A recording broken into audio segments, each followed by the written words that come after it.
Olá, eu sou Julia Rocha, professora da Universidade Federal do Espírito Santo, Eu sou Ana Carolina Pimentel, eu sou estudante de Artes Visuais da Universidade Federal do Espírito Santo. e a gente vai apresentar nosso texto, Fotografia como Verdade sob Suspeita, Fake News e Formação Crítica diante das Imagens, um texto que foi fruto, uma reflexão da nossa oficina, Fake News, as Mentiras das Imagens, uma oficina realizada como parte das ações do Grupo de Pesquisa Entre Educação e Arte Contemporânea. Bom, a oficina nasce desse momento que a gente vive agora, da contemporaneidade, onde a propagação em massa de mensagens instantâneas, memes e notícias via redes sociais representa um novo modelo de comunicação que a cada dia mais se acelera, modificando a forma como nos relacionamos socialmente e demarca um outro padrão de comportamento nominado de era da informação. Nessa leva de informações a que somos cotidianamente submetidos, também temos acesso a muitas mentiras que acabam sendo respaldadas pela imagem fotográfica, entendida muitas vezes como documento, como um registro de uma verdade. Assim, essa era da informação, por vezes, pode ser confundida e tratada como era da desinformação, um conceito de David Nemer. Essa perspectiva errônea da fotografia como verdade, ou às vezes enganosa, a gente se baseia em dois autores para tratar. Primeiro em Maria Casso, uma arte educadora, que demarca o quanto as fotografias são criações intencionadas e propositais, capturadas a partir da realidade, sim, mas feitas com uma autoria e para um determinado receptor, então com uma determinada mensagem empregada. Ou seja, elas não são necessariamente um recorte da realidade tal e qual, elas são uma mensagem intencionada, um recorte que conta uma determinada história, uma determinada mensagem. Então, a veracidade da fotografia, para o João Fontcuberta, um autor e também fotógrafo e artista, ela se impõe com uma ingenuidade semelhante. Contudo, por trás da beatífica sensação de certeza, camuflam-se mecanismos culturais e ideológicos que afetam nossas hipóteses sobre o real. E a partir dessa perspectiva, então, a gente, dentro do texto, reflete sobre como os modos de propagação da fotografia empregam novos sentidos. Primeiro, pensando nos processos manipulativos que as imagens fotográficas podem sofrer desde o seu registro, mas também no processo posterior. Hoje, né, contemporaneamente, pelos processos digitais com softwares e aplicativos, mas anteriormente também nos meios impressos, né, a fotografia já poderia sofrer manipulações, modificações. E outra mudança de sentido que pode acontecer no processo de propagação e apresentação das imagens, que uma vez que associadas com texto, outras imagens fotográficas, outras imagens ou produtos audiovisuais, ganham novos sentidos. E é nessa associação que acabam se propagando muitas fake news.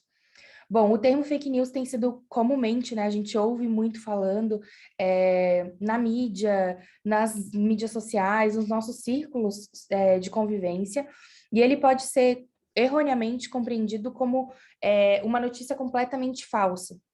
Mas as fake news, elas, na verdade, acabam se utilizando das estruturas das notícias, das estruturas jornalísticas, e acabam modificando pequenos elementos para que essa veracidade não pareça tão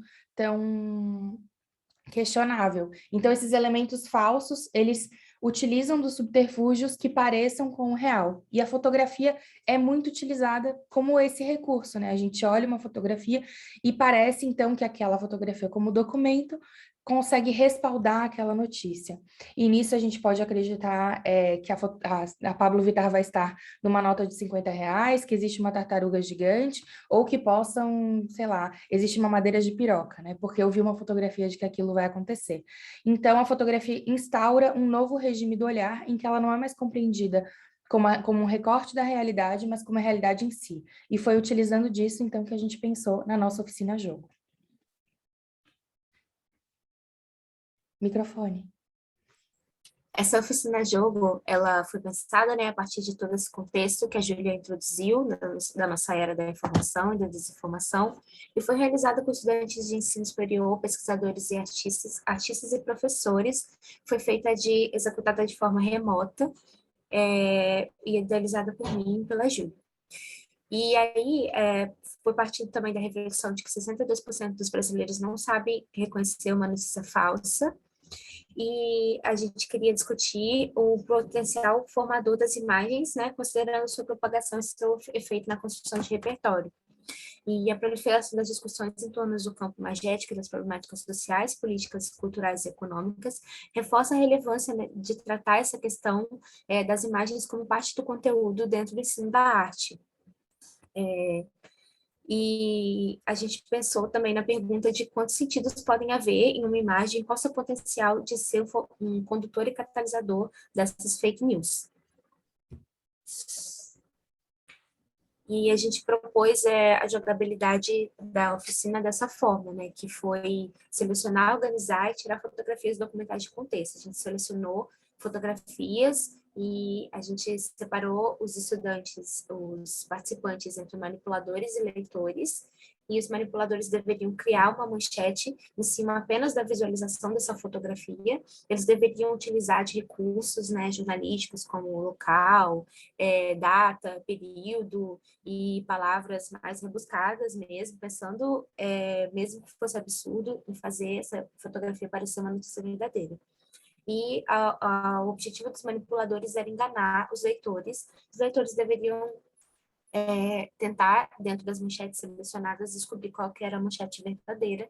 O manipulador que enganasse o leitor ganhava um ponto, mas o leitor que conseguisse reconhecer a manchete verdadeira ganhava 2 pontos, para a gente falar sobre a importância de você reconhecer a notícia falsa mais do que você produzi-la. E dentro dessa oficina, né, o aprendizado que ficou foi justamente que as imagens, elas podem ter vários sentidos, que elas são tidas como documentos, mas elas podem, né, dentro de um contexto específico, podem servir para vários fins. E os estudantes, os participantes também puderam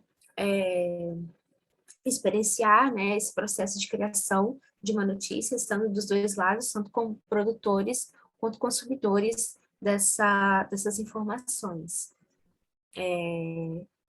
E diante da experiência que nós tivemos com a oficina, a gente pensa que o papel do ensino da arte nessa era da desinformação é incentivar a leitura das imagens, né, na educação básica e na formação dos estudantes. O Douglas Kellner, que é um autor, ele fala que a vinculação de alfabetismo crítico com tentativas para mudar a direção de nosso sistema político continua um desafio para uma nova política crítica, uma política que ainda está para ser produzida. Esse autor defende que esse alfabetismo crítico acerca das imagens reverte a tendência que os indivíduos têm de impotência, né, diante desse contexto. E que não interessa que aos produtores de imagem que os consumidores saibam ler essas imagens, né? E a gente precisa aprender, o papel do ensino da arte também é ensinar a ler e não somente conduzir. Educar desde cedo para essa emancipação crítica, para que os estudantes possam ler de forma questionadora as imagens do seu repertório visual, e por isso nós estamos continuando a nossa pesquisa em torno disso.